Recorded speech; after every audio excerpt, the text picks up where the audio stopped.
So I assume that now the slides should surely pop up. There they are. Thanks a lot. Cool. So I'm going to have this one in English. And if you want to ask, bear with me for 12 minutes.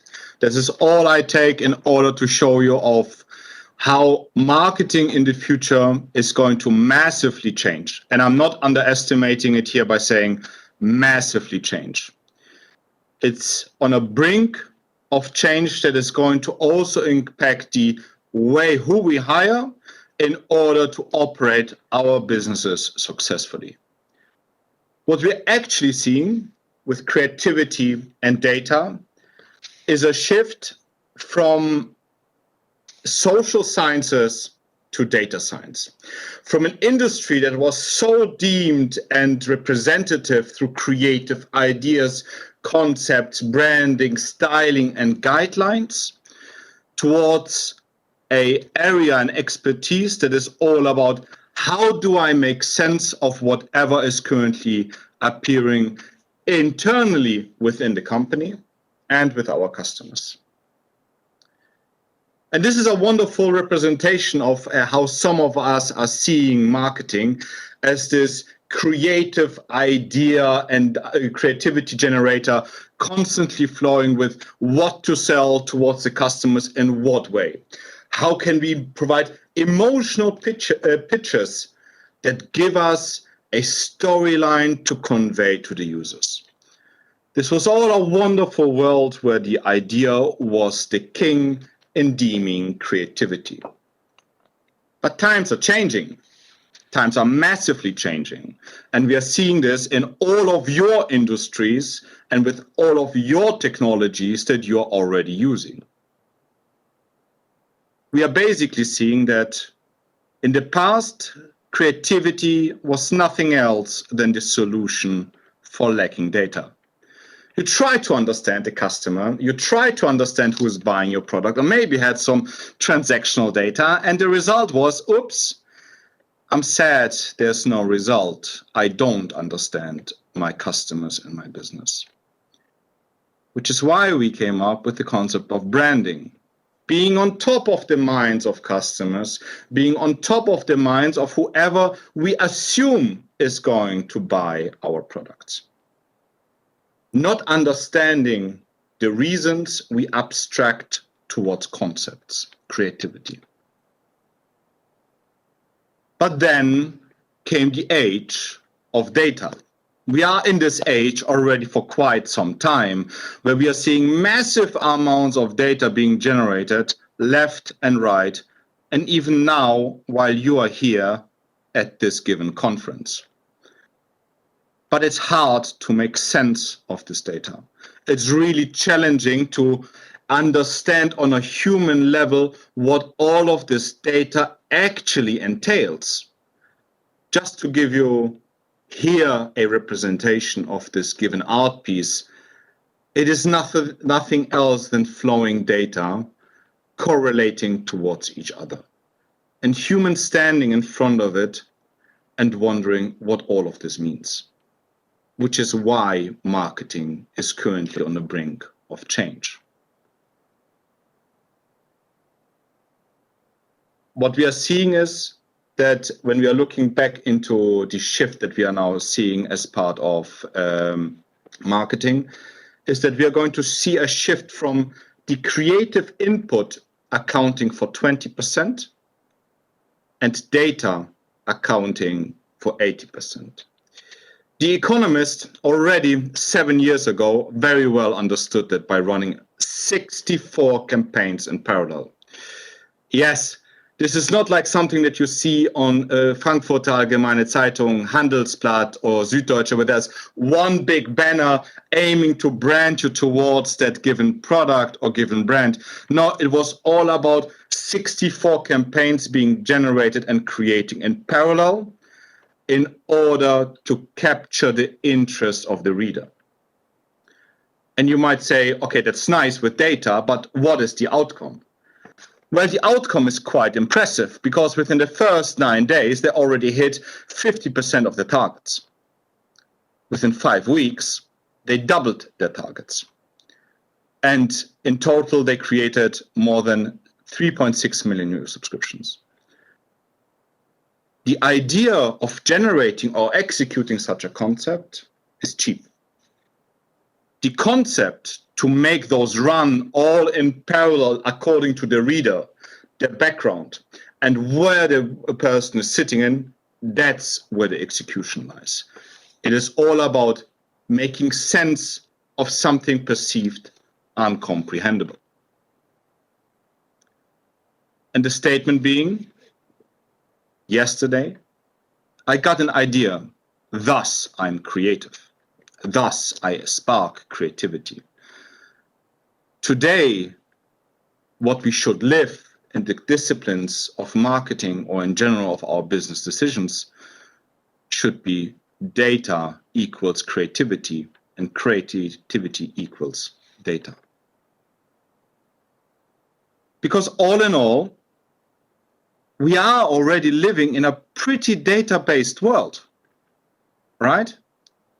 If you think about your marketing departments, the people you interact with your UX designers, UI designers, they're going to give you a wide array of reasons why a certain color should be picked in order to invoke certain emotions. Red is passion, maybe also anger. In Chinese culture, it is standing for luck. Yellow, sunshine, is positivity. Blue for sophistication, sometimes also with black. Those are, in our cultural background, ingrained values. The same goes also for imagery. If you are running a campaign, if you have a sophisticated brand, you want to show prestige. You want to showcase a certain value associated with it, which is why you select giving and matching impressions and data points and such. We can see it nicely on the right-hand side, where a professional impression is a doctor, and a clown is more considered humoristic and funny. It's all a point of value. It does not only go so far as those visual clues in terms of color and impressions and images, but also a interpretation of what font are we actually using to communicate to the customer. There's a whole psychology of what you should use in order to make an impression of professionalism or of a funny way, which is the most prominent example, potentially Comic Sans. We invoke through that emotions. We invoke through that a certain given directions, how we assume the customer is going to continue. Which leads to humans as such, with the cultural backgrounds we are carrying in us, are data points to analyze. Whether it's fonts, given shapes, given colors, or even the psychology of language, which was nicely mentioned by Keith in his initial speech, are all values we can attribute to and make sense of. Which is actually going to lead, if everything is going to become more or less a data point, towards creativity on scale. The ability to execute based on those values, the personalization, and the ability to adequately communicate towards a customer. Mass communication is nice if you are Coca-Cola. But if you really want to cause conversion, you need to dig behind the reason of what is happening. So the questions that some of you might now ask, are we heading towards a conflict? The conflict between machine and human. The one having the oversight and the mandate of creativity and abstraction, versus the other one executing based on rules. And before anybody gets some moments of fear, we are not in a conflict. But we need to find new ways to operate. if industry around us are changing, and we nicely also heard it here from some of the fellow speakers, and also here again, Keith, who I would like to reference, automotive is changing, banking is changing, all of the industry is changing, we cannot assume that our old ways prove useful for the future. Because all in all, tradition can only carry you so far because of its known limits. And if you're wondering whether I placed here some piece of art with those dots or whether there's a hidden meaning, it is actually a hidden meaning. The right-hand side, 2,000 parts, is what you actually, 1,200 parts is what you currently need in order to run a combustion engine. And we see its performance limits. You need 20 parts to run an electric car, an electric engine. Change in performance with very different amounts of parts, which is also where we are right now, that our traditional ways of operating are not going to carry us so far. So where's the journey heading towards? For Wadis, what is ahead? That we need to resist, especially when I'm looking here into the concepts of agencies and marketing, the mindset of the guardian. I am in the control of the customers. We control and communicate to the customers. We are in charge of customer communication. This is all giving loose the oversight of who controls the customer communication, from abstract concepts and legacy towards new ways. New ways, including to become a guardian of possibilities, to understand how can I actually make use of all of those insights, data, and points to have the adequate communication towards my target group, being hands-on with what I'm trying to achieve, because creativity and abstraction only gets you so far. So what we are seeing, and this is happening, I really would like to get everybody here on board. This is what is right now happening. We are seeing a merge, that the traditional marketing channels between marketing is being responsible for online and offline is for now in a slight conflict with data science.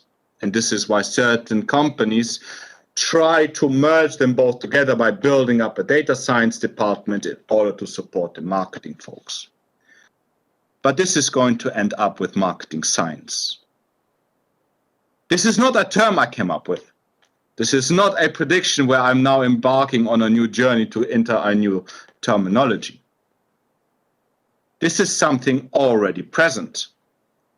And for everybody to just use the most useful source here from Wikipedia, just to give you a flavor of what marketing science actually is, it approaches marketing, the understanding of customer needs and the development of approaches by which they might be fulfilled, predominantly through scientific methods, rather than through schools, tools, and techniques common with the research in the arts and humanities. This is where we are going to see a shift from what marketing requires right now to be able to do your job versus where the upskilling directions are going to head towards. And if you're thinking about what that means for me and what the competition is doing, there are already some players which are playing this game. All of the players that I'm going to list now, you already know, and they are again ahead of the curve. Of course, the traditional thing: Facebook, Amazon, Apple, Netflix, and Google. Marketing science is not something that is a trend. It is something that is already now being implemented. And if you try to understand how early we are in the stage of actually understanding that, you just need to take a peek on LinkedIn to understand how this market is developing. Marketing science job openings in complete United States, 847. dominated by the big ones: Meta, Bain, Amazon, Snap. The rest, the traditional way of operating, 25,000 irrelevant job titles.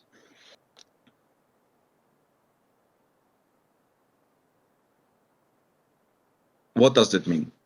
So that might be gloomy, but it's not as gloomy as it seems. So I would like to take some relaxation out of that. We are going to see a redistribution of capabilities of what we need in order to successfully reach our goals, which is where we are going to optimize for human possibilities. By shifting skill sets and people towards more the marketing science area and seeing the abundance and not necessity for the traditional marketing roles, we are going to see new human capital that you already own largely in your organizations, to do new things, to explore new opportunities. Because some of you surely already now are thinking about maybe potentially answering some messages or even being called into very urgent sessions. You're free to delegate because your agenda is so full. Once you are on vacation, you're still slightly busy, but you have time to contemplate. You have time to think about the impact about your decisions. And once we're going to see the shift and those people becoming free of new opportunities, we are going to see humans, employees we have in our organizations, free to create new opportunities, new chances, new business models, whatever it is that contributes newly to the long-term goals of the company. Because as all in all, and this is, I promise, already now my last slide that I'm now going to showcase,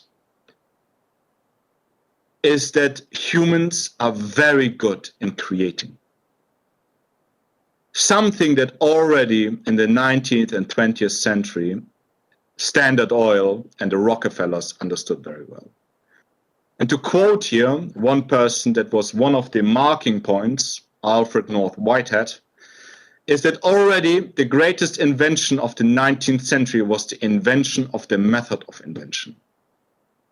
And if you bring this concept of being able to invent and create with the ability and people who can create, you're on a right track to have a solid future and direction, to make use of the capital able to explore opportunities. That's all in all. I hope I stuck to my 12 minutes. I hope maybe not a little bit longer. And that would be already me. Was a pleasure to present this. And of course, now